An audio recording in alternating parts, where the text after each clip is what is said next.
Assalamualaikum warahmatullahi wabarakatuh. Halo pemirsa dimanapun kalian berada, salam sejahtera untuk kita semua. Semoga kita semua dalam keadaan sehat dan tetap dalam lindungannya. Kali ini saya akan membawakan cerita inspiratif dan menarik yang sayang untuk dilewatkan. Semoga kisah ini bisa memberikan manfaat dan pelajaran untuk kita semua.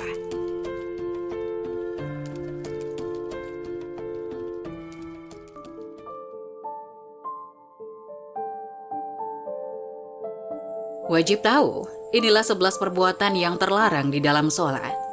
Sholat dengan pahala sempurna merupakan dambaan setiap muslim, sebab dengan sifat sholat yang seperti itulah seseorang merasakan pengaruh yang luar biasa, yaitu mencegah diri dari perbuatan keji dan mungkar.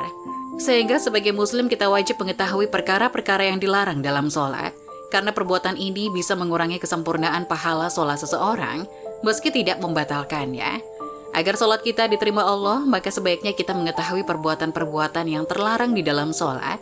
Berikut 11 perbuatan yang terlarang dalam sholat. 1. Mengarahkan pandangan ke atas. Hal ini berdasarkan hadis Rasulullah SAW. Hendaklah suatu kaum itu berhenti mengarahkan pandangannya ke arah langit ketika berdoa di dalam sholat atau pandangan mereka tidak akan kembali pada mereka. Hadis riwayat Muslim 229. Imam Nawawi rahimahullah mengatakan larangan ini sangat keras. Bahkan para ulama telah sepakat ijma akan keharamannya. Syarah Sahih Muslim 271. 2. Menoleh tanpa keperluan. Menoleh apabila ada keperluan maka diperbolehkan, namun jika menolehnya tidak ada hajat maka ini dilarang, karena merupakan perampokan dari setan pada seseorang yang sedang sholat. Ibunda Aisyah radhiyallahu anha bertanya kepada Rasulullah SAW, lantas beliau menjelaskan, itu merupakan bentuk pencurian yang dilakukan setan pada seseorang yang sedang sholat. Hadis riwayat Al-Bukhari 751. 3. Membunyikan jari-jari tangan. Perbuatan ini sering kita jumpai pada seseorang yang sedang sholat, yakni menggerak-gerakkan jari jemari hingga mengeluarkan suara. Ini termasuk perbuatan sia-sia yang sepatutnya tidak dikerjakan seorang muslim ketika sholat. Apabila membunyikan jari-jari terlalu sering, maka haram hukumnya. Namun jika kadangkala saja, maka hal ini dibenci. Hal ini bersumber dari Syu'bah, mantan budak Ibnu Abbas radhiyallahu anhu. Ia menceritakan, saya sholat di samping Ibnu Abbas, lalu aku menggerak-gerakkan jari-jariku sehingga membunyikan suara. Tatkala selesai sholat, ia langsung menegurku, engkau membunyikan jari-jarimu, padahal engkau sedang sholat. Hadis riwayat Ibnu Abi Syaibah 234 dan dihasankan oleh Syekh Al-Albani dalam Al-Irwa 99. 4. Menguap. Hal ini tidak boleh jika dilakukan terus-menerus, karena apabila kita menguap hendaknya menahannya dengan menutup mulut menggunakan tangan, tidak membiarkannya terbuka lebar sehingga setan dengan leluasa masuk ke dalam. Hal ini berdasarkan hadis Abu Hurairah radhiyallahu anhu, bahwasanya Nabi SAW bersabda, menguap dalam sholat itu dari setan, maka apabila salah seorang di antara kalian menguap, hendaklah menahan semampunya. Hadis riwayat Al-Bukhari 3289 dan Muslim 2994.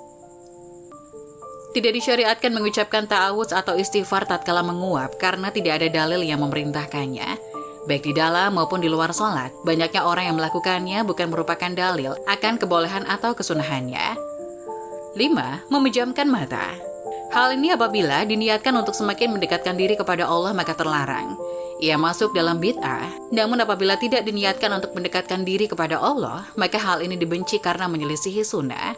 Ibnul Qayyim rahimahullah berkata, bukanlah termasuk petunjuk Nabi SAW memejamkan mata ketika sholat. Dalil yang menunjukkan hal ini adalah bahwa Rasulullah SAW membentangkan tangannya ketika sholat gerhana karena ingin meraih setangkai anggur tatkala melihat surga. Demikian juga ketika beliau melihat neraka dan wanita pemilik kucing serta pemilik perisai yang berada di dalamnya. Begitu pula ketika beliau menahan hewan yang ingin berjalan di hadapannya.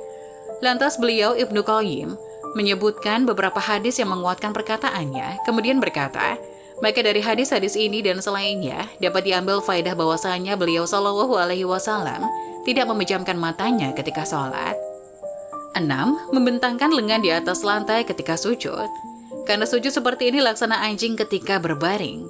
Hal ini dilandasi sabda Nabi SAW, seimbangkanlah kalian ketika sujud dan janganlah kalian bentangkan kedua lenganmu seperti anjing. Hadis riwayat Al-Bukhari 823, Muslim 493. Dan sebagai orang muslim kita tidak diperbolehkan menyerupai perbuatan hewan. Oleh karena itu tidak selayaknya seseorang membentangkan lengan di atas lantai karena yang diperintahkan adalah mengangkat kedua siku. 7. Merapikan baju ketika sujud. Maksudnya mengumpulkan dan menahannya agar tidak terurai di lantai. Dan maksud dalam larangan ini merapikan ujung lengan baju atau celana. Hal ini berdasarkan hadis yang bersumber dari Ibnu Abbas radhiyallahu anha. Ia berkata, Nabi Shallallahu Alaihi Wasallam diperintahkan untuk sujud di atas 7 tulang dan dilarang dari merapikan rambut serta pakaian ketika sholat.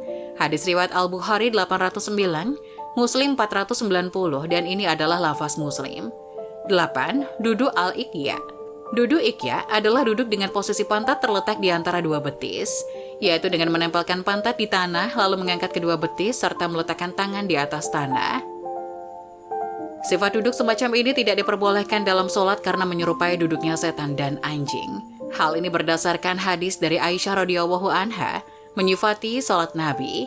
Rasulullah Shallallahu Alaihi Wasallam melarang dari ukbatus syaiton. Hadis riwayat Muslim 498. Yang dimaksud ukbatus syaiton adalah ika.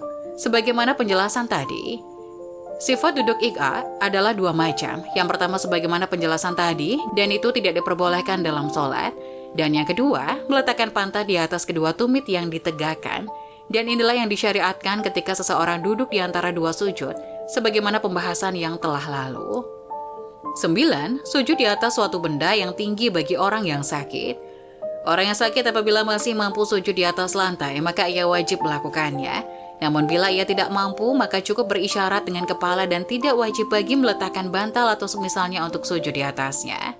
Suatu saat Rasulullah Shallallahu Alaihi Wasallam pernah mengunjungi salah seorang sahabat yang sedang sakit. Beliau menjumpai sedang sholat menghadap sepotong kayu yang ia gunakan untuk meletakkan dahinya. Lalu Rasulullah berisyarat agar ia membuang kayu dan mengambil bantalnya. Kemudian Rasulullah bersabda, "Jauhkan bantal tersebut darimu. Jika engkau mampu sujud di atas tanah, maka lakukanlah. Namun jika tidak, maka cukuplah menggunakan isyarat dan jadikanlah sujudmu lebih rendah dari rukukmu." Hadis riwayat At-Tabrani dalam Al-Kabir 270 dan disahihkan oleh Syekh Al-Albani dalam As-Sholihah 323. 10. Membersihkan kerikil pada tempat sujud dan melakukan perbuatan sia-sia dalam sholat. Banyak sekali yang melalaikan kita dalam sholat termasuk dalam membersihkan kerikil pada tempat sujud serta perbuatan sia-sia lainnya. 11. Berbarengan atau mendahului imam ketika sholat berjamaah. Itulah 11 hal-hal yang dilarang dalam sholat untuk dilakukan. Semoga Allah mudahkan kita untuk menyempurnakan sholat dengan mengikuti tuntutan Rasulullah Shallallahu Alaihi Wasallam. Semoga penjelasan tadi dapat memberikan hikmah dan manfaat untuk penonton semuanya. Jangan lupa like, subscribe channel ini agar tidak ketinggalan video-video bermanfaat lainnya. Sekian dari kami, terima kasih. Wassalamualaikum warahmatullahi wabarakatuh.